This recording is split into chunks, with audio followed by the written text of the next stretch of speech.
Welcome dear रॉकर्ट्स। आज हम देखने वाले हैं आई स्टिल सी यू। इस मूवी में एक लैब एक्सपेरिमेंट के दौरान हुए जोरदार धमाके की वजह से काफी सारे लोगों की मौत हो जाती है, लेकिन जिन भी लोगों की मौत हुई वो सभी लोग किसी भूत की तरह अभी भी लोगों को दिखाई देते हैं, जिन्हें मूवी में हम रेमिनेंट्स कहेंगे। अब ये मर चुके लोग भला कैसे सभी को दिखाई दे रहे हैं, और भला उस लैब में क्या एक्सपेरिमेंट चल रहा था जिससे धमाका हुआ? इन सभी सवालों का जवाब जानने के लिए बने रहिए वीडियो के आखिर तक, क्योंकि ये कहानी काफी ज्यादा इंटरेस्टिंग है। मूवी की शुरुआत में हमें रॉनी का बचपन दिखाया जाता है, जिसे अचानक से कुछ एहसास होता है, और जब वो खिड़की के बाहर देखती है तो वहाँ उसको एक धमाके के साथ काफी तेज रोशनी दिखाई देती है, जिससे उस पूरी जगह पर काफी अफरा तफरी मच गई होती है और रॉनी की माँ उसे वहां से लेकर भागती है। इसी के साथ ये सीन होता है कट। अगले सीन में हमें इस घटना के 10 साल के आगे का सीन दिखाया जाता है, जहां हमें पता चलता है कि जिस एरिया में वो धमाका हुआ था, सरकार ने उसे नो गो जोन डिक्लेयर कर दिया है, जिस वजह से वहां पर कोई भी नहीं जाता। फिर हमें रॉनी को दिखाया जाता है जो अपने सुबह का कामकाज करने के बाद अपनी माँ के साथ टीवी देखते हुए नाश्ता करने लगती है।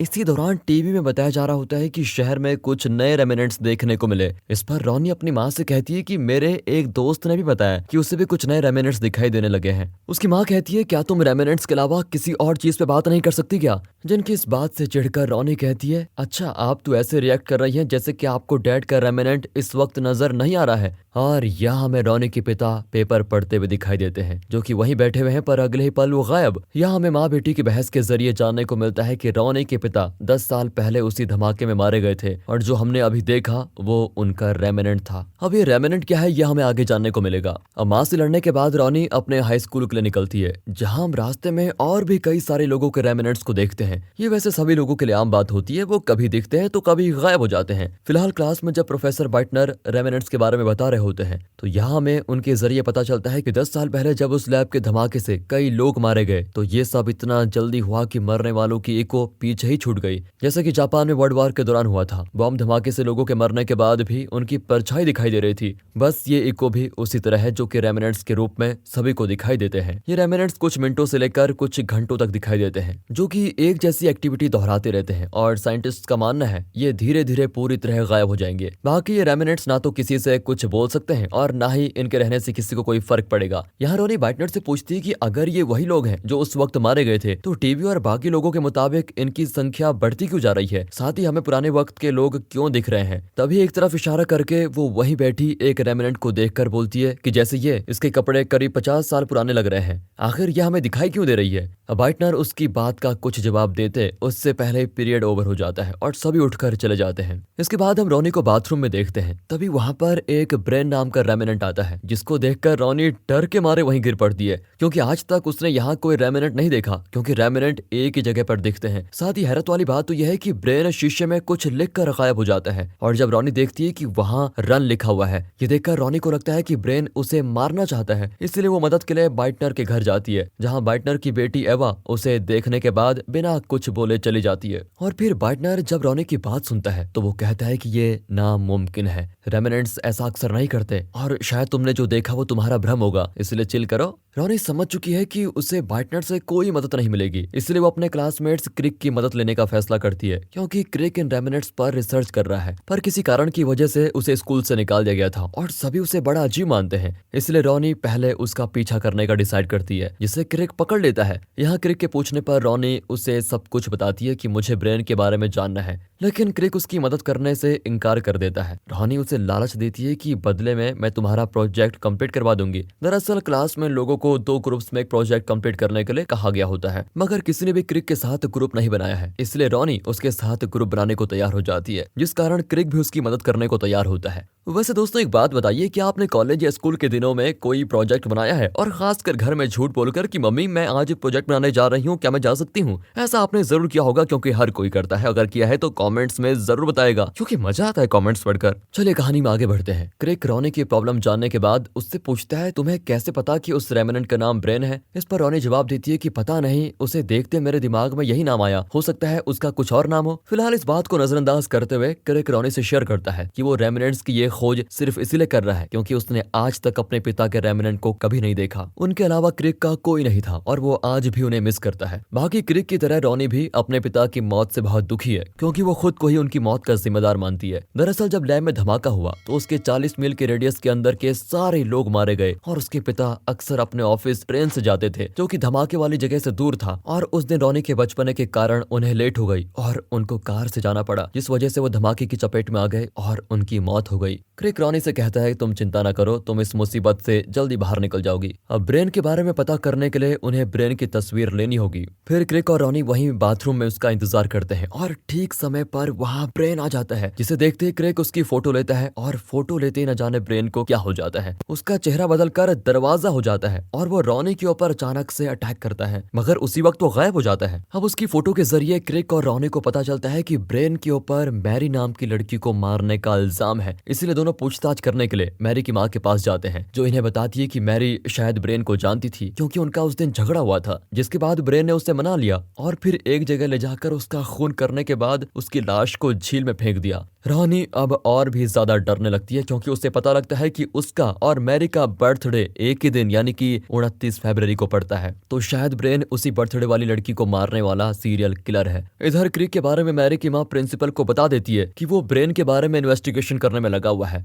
अब क्योंकि क्रिक को उसके पिछले स्कूल से किसी सीरियस कारण की वजह से निकाल दिया गया था, इसलिए प्रिंसिपल उसे बात करने के लिए बुलाते हैं। तो यहाँ क्रिक को उन्हें ना चाहते हुए भी सब कुछ बताना पड़ता है। तो वहीं दूसरी तरफ रॉनी जब एक बास्केटबॉल गेम देख रही होती है तो उसे वहाँ हर तरफ ब्रेन दिखाई देने लग जाता है, जिसका पीछा करते हुए वो गेम के बीच में ही चली जाती है, जिस बारे में उसे कोई अंदाजा नहीं है। इसी बीच वहाँ पर ऊपर से प्रिंसिपल की लाश रॉनी के सामने आकर गिरती है, जो देखते ही वहाँ सभी लोग इकट्ठा हो जाते हैं। बाद में मिलने पर क्रिक रॉनी से बताता है कि जब मैंने प्रिंसिपल को इस ब्रेन के बारे में बताया तो उसके तुरंत बाद ही किसी ने उन्हें मार दिया, इसलिए अब हमें सावधान रहना चाहिए क्योंकि हमारी जान को खतरा है। रॉनी फिर जब क्रिक के साथ लाइब्रेरी में होती है तो अचानक वहाँ की लाइट्स चमकने लगती हैं और जब सब कुछ ठीक होता है तो रॉनी देखती है कि नीचे पड़ी एक बुक के पेजेस पर रन खरीच के लिखा हुआ है, मतलब ब्रेन का रेमिनेंट उनका पीछा कर रहा है। अगले सीन में हम रॉनी को सोते हुए देखते हैं, जिसमें उसे सपने में अजीब चीजें दिखाई देती है जिनसे डर कर वो उठ जाती है। अगले दिन रॉनी की माँ अपनी जॉब की वजह से कुछ दिनों के लिए बाहर जाती है, इसलिए रॉनी ब्रेकफास्ट पर ब्रेन के बारे में डिस्कस करने के लिए क्रिक को बुला देती है। क्रिक वहाँ रॉनी के डैड के रेमिनेंट को देखता है, जिनके न्यूज़पेपर की डेट उस धमाके वाले हादसे के 2 साल बाद की होती है। ये चीज वो रॉनी को भी दिखाता है। साथ ही उन्हें पेपर में 2 लड़कियों के गायब होने के आर्टिकल दिखाई देते हैं, जिसे वो जल्दी नोट कर लेते हैं कि इससे पहले वो गायब हो जाए। और इस आर्टिकल की और छानबीन करने पर दोनों को पता चलता है कि क्लेयर और एमा नाम की लड़की की मौत भी इसी सिचुएशन में हुई जिस तरह से मैरी की हुई। क्लेयर की मौत धमाके वाले दिन के 1 साल बाद 29 फरवरी को हुई थी, तो वही एमा की उसके भी साल भर बाद 28 फरवरी को हुई, यानी कि एक दिन पहले। अब भला एमा की मौत एक दिन पहले क्यों हुई, ये बात इन्हें काफी अजीब लगती है। क्रिक रॉनी को बताता है कि तुम्हारे डैड हमारी इसमें मदद कर रहे हैं, मतलब कुछ ना कुछ तो गड़बड़ है। इसी दौरान इन्हें क्लेयर की एक दोस्त से पता चलता है कि क्लेयर और ब्रेन गर्लफ्रेंड बॉयफ्रेंड थे, जो कि मरने के वक्त उसी लैब के पास मौजूद थे और आज भी लोग टिकट लेकर चोरी से क्लेयर के रेमिनेंट को मरते हुए देखने के लिए जाते हैं। जिस बात को जानने के बाद आखिर क्रिक और रॉनी नो गो जोन में लैब के पास जाने का डिसाइड करते हैं, जहाँ इन्हें कई सारे रेमिनेंट की भीड़ दिखाई देती है। साथ ही वहाँ पर एक आदमी इनसे टिकट के पैसे मांगता है, जिसे पैसे देने के बाद वो एक बिल्डिंग में जाते हैं। तो वहाँ बाकियों की तरह ये भी क्लेयर के रेमिनेंट को मरते हुए देखते हैं, जहाँ और भी ये लोग देखने के लिए आए हुए हैं। क्रिक वहाँ डॉक्टर मार्टिन को देखता है, जिन्होंने इस एक्सपेरिमेंट को अंजाम दिया था। उनसे वो बात करने की कोशिश करता है, पर वो उसे कुछ नहीं बताते। मगर जब वो ब्रेन का नाम लेता है तो मार्टिन कहते हैं कि जब भी किसी इंसान की मौत होती है तो वो अपनी इको को पीछे छोड़ जाता है। इसी इको को हम जिंदगी और मौत के बीच का दरवाजा समझ सकते हैं। इसलिए हमने इस पर एक्सपेरिमेंट करना शुरू किया और अपने कई पेशेंट्स को मारने से पहले बचाया भी। लेकिन फिर हमने अपने इस एक्सपेरिमेंट से किसी मरे हुए इंसान को किसी दूसरे जिंदा इंसान के अंदर वापस जिंदा करने की कोशिश की। इसमें जो दूसरा इंसान वो मर चुके इंसान के लिए वेसल का काम करेगा। बस कंडीशन ये होती है कि उन दोनों का जन्मदिन एक ही डेट पे पड़ना चाहिए और ये एक्सपेरिमेंट उसी दिन किया जाना चाहिए। बाकी ब्रेन की बात करें तो वो मार्टिन का असिस्टेंट था, जो उनकी इसमें मदद कर रहा था। फिर एक समय ऐसा आया कि इनका एक्सपेरिमेंट इनके काबू से बाहर हो गया और इन्होंने एक डोर के बजाय जिंदगी और मौत के बीच के एक्सपेरिमेंट होल को खोल दिया, जिसकी वजह से ही वो धमाका हुआ था। उसी की वजह से ये अपने आसपास रेमिनेंट्स को देखते हैं जो कि इनसे कांटेक्ट भी कर सकते हैं और इन्हें नुकसान भी पहुंचा सकते हैं। वो कहता है कि इस धमाके के बाद ब्रेन को न जाने क्या हो गया था। उसने अपनी गर्लफ्रेंड क्लेयर को वापस जिंदा करने के लिए एमा और फिर क्लेयर की जान ले ली। अब ये सुनकर रॉनी कहती है कि भला ये कैसे हो सकता है, आखिर एक रेमिनेंट किसी को कैसे नुकसान पहुंचा सकता है। इस पर मार्टिन बताता है कि ये बातें तो सरकार ने लोगों के दिमाग में डाली है ताकि वो डरे ना, लेकिन ये सच है, ब्रेन तुमको रेमिनेंट होने के बावजूद मार सकता है। यही वजह है कि अब और भी पुराने मरे हुए सामने के रेमिनेंट्स दिखने लग गए हैं, जिनकी तादाद बढ़ती ही जा रही है। आगे मार्टिन बोलता है कि ये बातें मैं किसी को बताकर अपना बोझ हल्का करना चाहता था और अब मैं आराम से मर सकता हूँ। इतना कहते ही वो एक बंदूक से अपनी जान ले लेता है। अब वहां से ये सब कुछ जानकर लौटने के बाद क्रिक जब रॉनी के साथ होता है तभी उसे लॉकर में गन मिलने के कारण कॉलेज अथॉरिटी उसे वहां से निकाल देती है। इस पॉइंट पर रॉनी को पता चलता है कि पिछले स्कूल से भी क्रिक को गन रखने की वजह से सस्पेंड किया गया था। अब वो सिर्फ प्रोफेसर बाइटनर पर ही भरोसा कर सकती है, इसलिए वो उन्हें जाकर सब कुछ बताती है, यहाँ तक कि जो मार्टिन ने उन्हें बताया था उस बारे में भी। इस पर बाइटनर रॉनी से कहते हैं कि तुम चिंता ना करो, मुझे मैरी की माँ ने पहले ही सब कुछ बता दिया था, पर उसके बाद उन्होंने प्रिंसिपल से ये चीज बोल दी, तुम्हें बस अपने बर्थडे के दिन संभल कर रहना होगा, मैं तुम्हें उस दिन कुछ भी नहीं होने दूंगा। अगले दिन क्रिक रॉनी से बताता है कि जो गन मेरे पुराने स्कूल में मिली थी वो मैंने खुद को मारने के लिए रखी थी, क्योंकि मुझे मेरे डैड के रेमिनेंट नहीं दिख रहा था, लेकिन अभी तो किसी ने मुझे फंसाया है। लेकिन रॉनी उसकी बातों पर विश्वास नहीं करती, बल्कि उसे तो लग रहा होता है कि क्रिक ने ही शायद प्रिंसिपल को भी मारा है, क्योंकि उससे बात करने के तुरंत बाद ही प्रिंसिपल की मौत हो गई थी। खैर दूसरी तरफ 28 फरवरी की रात रॉनी को बचाने के लिए बाइटनर उसके कमरे में चारों तरफ मेटल फॉइल लगाने लगता है, क्योंकि उसका मानना है कि रेमिनेंट इसे पार नहीं कर सकते। बाइटनर रॉनी से ये भी कहता है कि मैं घर से खाना लेकर आता हूँ, तब तक तुम बाहर मत निकलना। इधर क्रिक मार्टिन की लैब से मिली उस फोटो के बारे में पता करता है, क्योंकि उसमें से एक आदमी गायब था। फिर रिसर्च और छानबीन करने के बाद उसे पता चल जाता है कि इसमें से बाइटनर की फोटो गायब है, क्योंकि वो भी इसी एक्सपेरिमेंट में मार्टिन के साथ था। इसलिए क्रिक जल्दी से बाइटनर के घर जाता है, जहां वो अपने सामने एवा को गायब होते हुए देखता है, और तब जाकर पूरी कहानी साफ होती है। दरअसल जब ये एक्सपेरिमेंट फेल हुआ तो उस बिल्डिंग में बाइटनर की बेटी एवा भी थी, जिसे बाइटनर धमाके के इफेक्ट से बचाने के लिए जाता है, पर ठीक समय पर बाइटनर उसे सेफ एरिया में खींच लेता है, जिससे बाइटनर को तो कुछ नहीं होता, लेकिन एवा की जान चली जाती है। अब अपनी बेटी को जिंदा करने के लिए बाइटनर किसी भी हद तक जा सकता है, इसलिए उसने पहले क्लेयर, जो कि ब्रेन की गर्लफ्रेंड थी, फिर एमा को अगवा करा और उसकी जान ले ली। दरअसल एमा एक दिन पहले ही भागने की कोशिश कर रही थी, इसलिए बाइटनर ने उसे एक दिन पहले 28 फरवरी को ही मार दिया, जिसके इस इरादे के बारे में ब्रेन को पता चल चुका था। इसलिए उसने बाइटनर के अगले शिकार मैरी को रोकने की काफी कोशिश की, पर उसने ब्रेन की बात नहीं मानी और आखिरकार बाइटनर ने मैरी के ऊपर भी एक्सपेरिमेंट करके उसकी जान ले ली। फिर जब उसने ब्रेन के बारे में पता लगाया कि वो उसके इरादों को जानता है, तो उसने ब्रेन को भी गोली मार दी। इससे पहले मैरी के साथ ब्रेन को ही देखा गया था, तो पुलिस को लगा कि उसने मैरी को मारकर पकड़े जाने के डर से अपनी जान दे दी। इतना होने के बाद भी बाइटनर ने हार नहीं मानी और उसने अपनी पहचान मिटाकर स्कूल में पढ़ाना शुरू किया, जहाँ के रजिस्टर से उसे स्टूडेंट्स के बर्थडे पता चल पाते थे, और वो अपनी बेटी एवा के लिए एक परफेक्ट वेसल ढूंढ पाता था, जो कि उसे रॉनी के रूप में मिली, और अब उसी के ऊपर वो अपना एक्सपेरिमेंट करना चाहता है, जिसे ब्रेन का रेमिनेंट आगाह कर रहा था। वो बाइटनर ही था जिसने क्रिक के लॉकर में गन रखकर उसे फंसाया, प्लस उसने रॉनी की माँ को गलत फोन करके बुलाया ताकि अपने बर्थडे के दिन रॉनी अकेली रहे।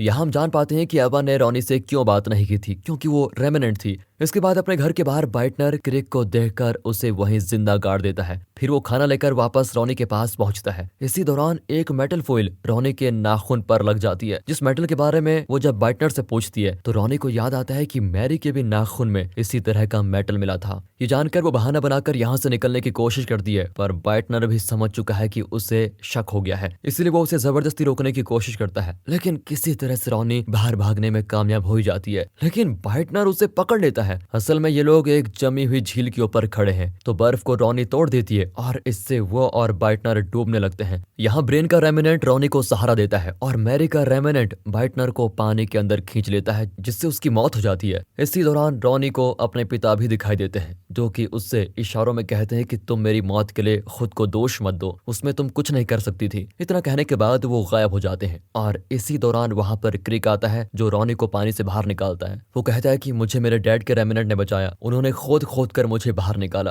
अब ये लोग तो रेमिनेंट की सच्चाई जानते हैं, लेकिन इनकी बात का कोई विश्वास नहीं करेगा। कुछ रेमिनेंट अपने आधे अधूरे कामों को पूरा करने के बाद एकदम से गायब हो जाते हैं, जैसे क्रिक और रॉनी के पिता ब्रेन और मैरी। ब्रेन निर्दोष था और वो किसी भी तरह रॉनी की जान जान बचाना चाहता था। बाकी धमाके से पहले या बाद में मरने वाले लोग रेमिनेंट आखिर क्यों बनते जा रहे हैं, ये तो मार्टिन ने बता ही दिया था, जिसे किसी भी कीमत पर रॉनी और क्रेग को सभी लोगों को समझाना है। इसलिए दोनों अपने इस मिशन पे निकल जाते हैं और इसी के साथ होती है ये मूवी यहाँ पर खत्म। बाकी दोस्तों, अगर आपको स्टोरी अच्छी लगी हो, मूवी अच्छी लगी हो, एक्सप्लेनेशन अच्छा लगा हो तो इसे ज्यादा से ज्यादा शेयर करें और वीडियो को लाइक कीजिए। मिलते हैं अगली वीडियो में, तब तक के लिए गुड बाय, अपना ख्याल रखिए and finally thanks for watching.